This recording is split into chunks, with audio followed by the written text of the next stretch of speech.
It's because of the upbringing that I had, where I had to fight for the education that I genuinely wanted.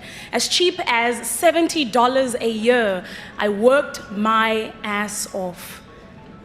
Maybe it was the 4 years that I spent at UCT from a bursary that I was given that was taken away after 12 months because I suffered from something called anxiety, depression, and post-traumatic disorder. And then decided that just because I came from poverty, that was not where I was going to be buried. My story had a different ending.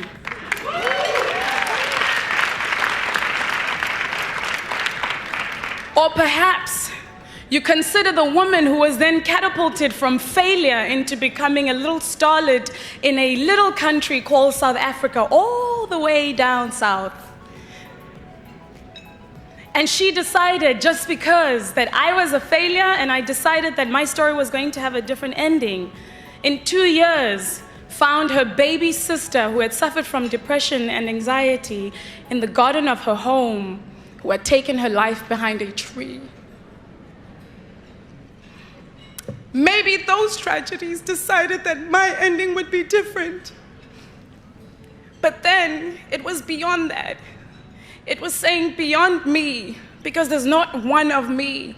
There's so many of our displaced brothers and sisters, and it is so easy for us to play the cousin that did better, who had the same struggles and had the same downfalls. And we say, yeah, well, you can also do better for yourself. But the wars and the crimes are different.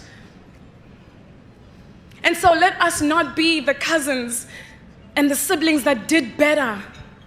Let us be the cousins and the sisters of each other that want to do better for each other.